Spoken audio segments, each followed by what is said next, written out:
Fala pessoal, tudo bem com vocês? Bom, no vídeo de hoje nós vamos abordar alguns erros que são muito frequentes no que tange ao storytelling na hora de você montar o seu relatório. Então, esse vídeo aqui, a ideia é sintetizar não todos os problemas, mas aqueles que são mais frequentes. Se você conhece outros erros também frequentes, escreva aqui abaixo, manda aqui pra gente. Bom, para quem não me conhece ainda, eu sou o Marco Aurélio TDJ e nesse canal aqui nós compartilhamos conteúdo de Excel, Power BI, agilidade, storytelling e muito mais. Então você pode acompanhar esse canal por aqui, clicando aqui abaixo no botão de se inscrever, compartilhando com seus amigos, deixando seu like e escrevendo aqui abaixo qual é a sua dúvida. E será, muito provavelmente, o nosso próximo vídeo. Então,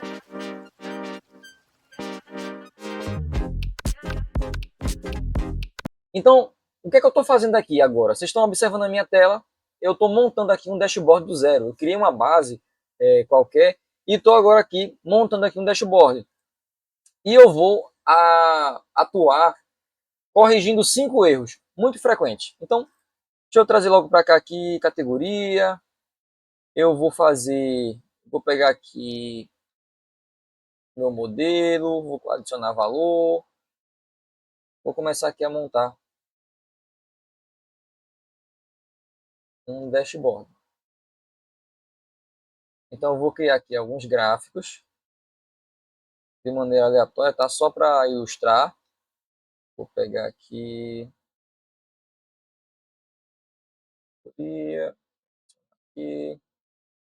vou transformar em gráfico de rosca.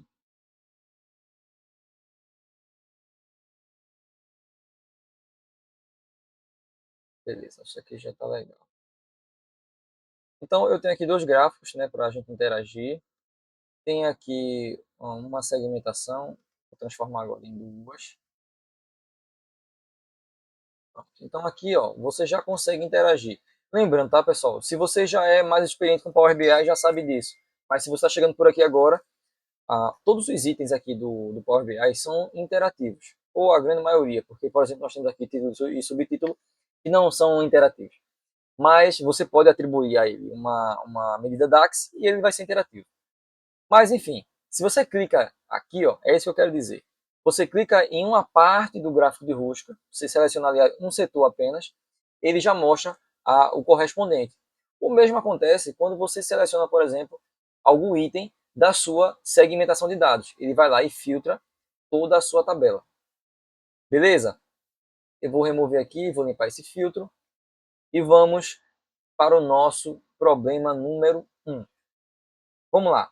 O nosso problema número 1 é colocar o filtro na mesma linha do título ou colocar a segmentação na mesma linha ah, da, a segmentação na mesma linha do título. Quando nós vamos fazer uma leitura aqui do nosso relatório, nós precisamos entender que o relatório precisa ser dividido em algumas regiões. Então, primeiro, a região de título é onde você vai dizer, né, o que é que esse relatório propõe sobre o que ele é. Então, você vai colocar aqui vai resumir em duas frases. Uma que vai nomear o relatório e a outra que vai dar algum gradiente, algum detalhe do que é esse relatório. Aqui no canto, normalmente, nós colocamos a logo, né? Você vai colocar a logo da sua empresa ou da empresa onde você trabalha. E aí, sai dessa região e vai para a região onde tudo acontece, ou seja, onde as informações estarão dispostas. Qual é o primeiro erro? Eu vejo muito isso aqui. Ó. Primeiro, as pessoas colocam a configuração aqui da segmentação como suspensa. Ajustam aqui e deixam aqui em cima, junto com o seu título. Primeira coisa que vai acontecer, vai criar uma confusão. Por quê? Você está lendo aqui um relatório e aí você clica aqui na mesma linha do título para poder filtrar. O que eu quero dizer? Isso aqui não pode acontecer, é preferível que não. Você pode montar seu relatório da forma que você achar que deve montar. Mas, seguindo uma lógica de storytelling, né, de visualização de dados, isso aqui é muito ruim. Então você precisa ter essa região delimitada onde? Normalmente, as segmentações vêm logo abaixo do título ou na parte esquerda, tá? Você pode conservá-los aqui, ó. Montar como se fosse uma região de filtros. E existem também as pessoas que colocam aqui o nome, né, o título filtros. E aí você vai colocando todas as segmentações aqui, uma abaixo da outra. Perceba que ainda não está legal, mas já melhorou a minha abordagem da segmentação. Porque imagine, agora eu quero filtrar aqui algumas informações e eu consigo, tem algo mais coeso, sabe? Eu vou filtrar aqui e não tá, a imagem não está cobrindo os meus gráficos. Então sim, isso aqui é uma opção. Ou também eu poderia mudar aqui a forma, né, a categoria para bloco, colocar aqui acima, ó, expandir, desce um pouco o meu gráfico para que eles não fiquem conflitando um com o outro. Esse daqui parece que está junto com o título, mas olha, o título tem sua região definida. Logo após o título, subtítulo, depois do subtítulo, aí sim vem as suas segmentações. Então olha só, você fica com um relatório muito mais limpo, sabe, muito mais clean. Eu vou dar um bônus aqui que não está listado nesse artigo que vai entrar lá para o LinkedIn e também vai aparecer no Instagram. Que é o quê? Você deixar as linhas de suspiro. Observem que eu coloquei aqui um gráfico ao lado do outro. E eu vou colocar agora a borda. Deixa eu ativar aqui. Vou colocar aqui uma sombra. Aqui no Power BI ele chama isso de fronteira visual, tá? Eu também vou deixar aqui um pouco arredondado. Para ser mais rápido, eu vou copiar a formatação. E olha só.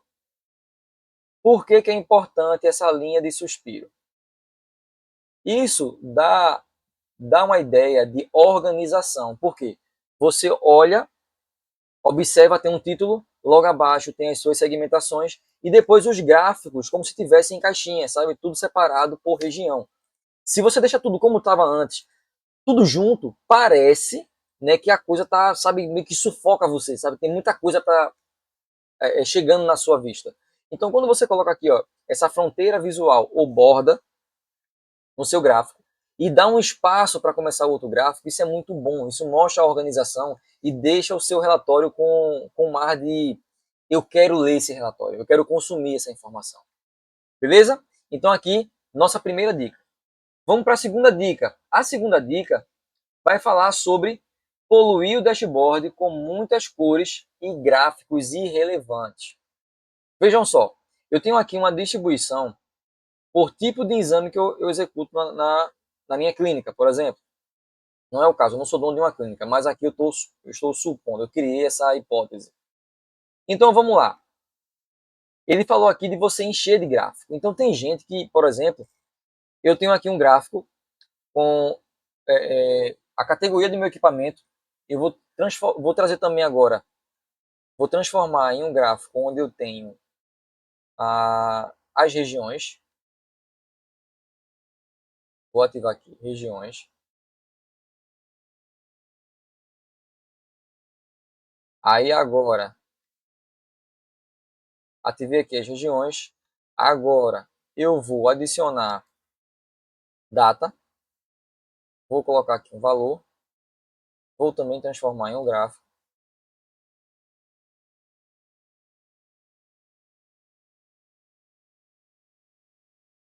E vou pegar e também vou fazer aqui uma distribuição.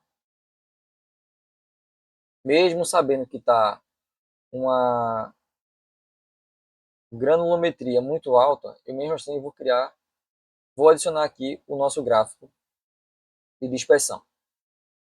Vejam só, onde é que acontece o erro 2? Primeira coisa, tem muito gráfico aqui.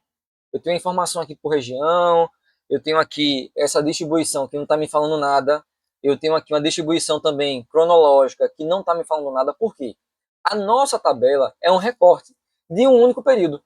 Ou seja, eu já consigo observar aqui, ó, que é ali entre janeiro até março, final de abril desse ano. Então, olha só, eu coloquei aqui essa quebra, mas não está me comunicando nada. Pode piorar? Sim, pode piorar.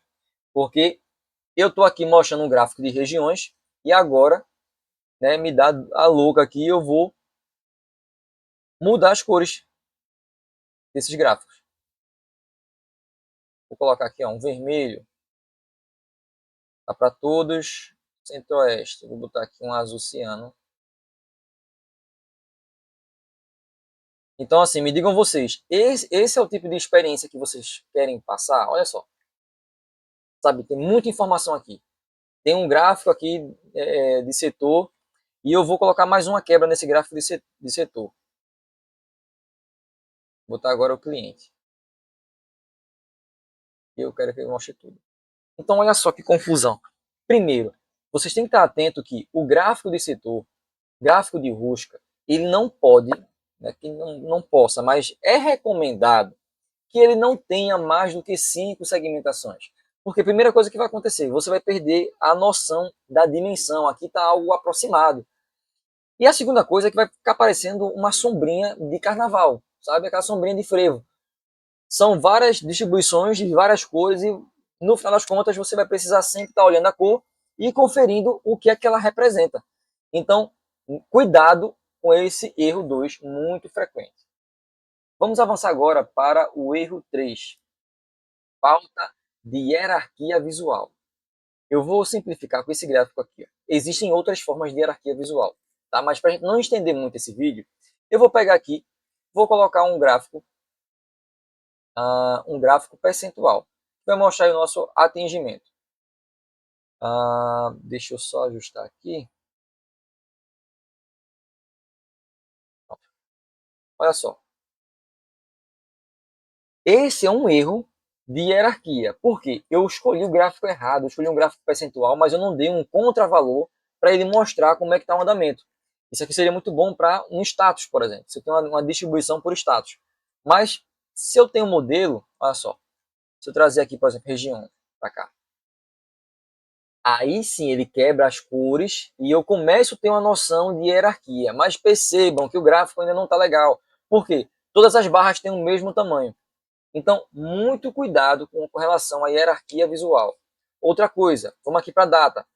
Ó, eu tenho aqui ó, o campo de data, ele permite que a gente quebre a informação em ano, trimestre, mês e dia. E você pode visualizar tudo isso clicando nessa setinha aqui, ó, expandir tudo. Aí ele expande todos os campos e vai mostrar no menor detalhe, na menor quebra possível para esse campo que é o campo de data. Então, muito cuidado, pessoal, com a falta de hierarquia no seu visual, porque ó, você perde referência e no final das contas, você quer comunicar o quê? Nessa forma aqui você não comunica nada. Quarto erro, ignorar os contextos de rótulo e título. Marquinhos, não entendi nada. Vamos lá, vamos partir para um exemplo prático. Olha só, eu estou fazendo aqui uma quebra. Deixa eu voltar esse gráfico aqui.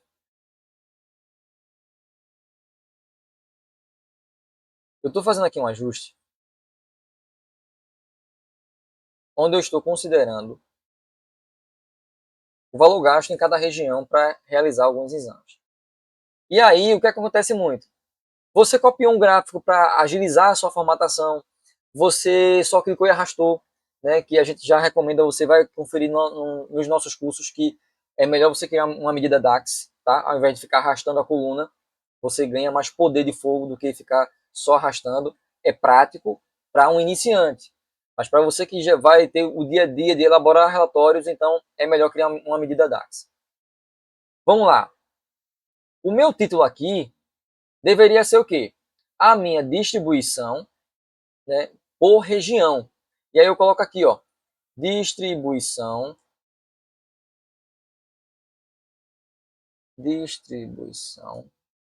cronológica de vendas. Pessoal, é isso que está mostrando aqui no gráfico? Não. Então, muita atenção. Às vezes, nós olhamos para um relatório e, eu quero visualizar agora qual é o meu demonstrativo do ano. Mas você não tem o campo de data. Então, esse título não pode estar no seu gráfico. Se o seu gráfico está mostrando aqui o consolidado por regiões, então você precisa colocar isso no título. Tá? Porque senão gera uma divergência, isso gera uma confusão em quem está consumindo o relatório. Vai olhar para o título, enxergar uma informação e logo abaixo, não faz sentido. Tá? Esse foi o quarto erro. Vamos para o quinto e último defeito, né? Problemas que vocês inventam nos relatórios e que complicam a vida de vocês. Olha só, eu tenho aqui esse filtro, eu vou copiar aqui, vou colocar aqui no cantinho, ó, porque aí a pessoa que está consumindo meu relatório, ela vai se ligar que tem que filtrar aqui. Eu vou também colar esse outro filtro e vou colocar, sabe aonde?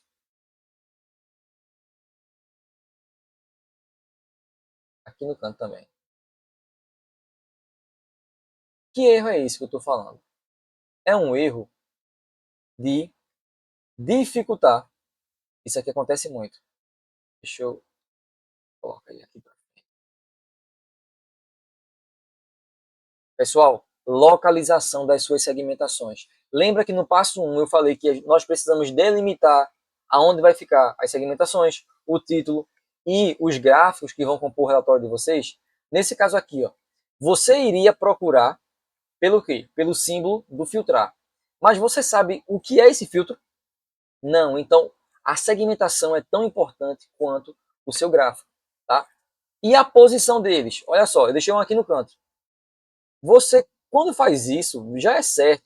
Alguém vai te perguntar como é que eu filtro esse relatório. Por quê? A informação não está clara. Então, muita atenção na hora de fazer isso, pessoal. Esses foram os 5 erros mais frequentes que acontecem na hora de elaborar um relatório e que geram uma demanda, sabe, desgastante para o analista de dados na hora de apresentar os relatórios. Então, de repente, você levou uma chamada aí da sua chefia e não gostou, saiu da reunião bochechudo. O que eu vou te recomendar? Que você faça uma reflexão, sabe? Dá 2 passos atrás, antes de retrucar, 2 passos para trás, revisa o seu relatório, revisa tudo que você fez, para saber se de fato você atendeu a expectativa. De repente você teve a melhor das intenções em colocar vários gráficos para mostrar várias possibilidades para o seu chefe, mas você pulverizou isso, sabe? E isso é ruim.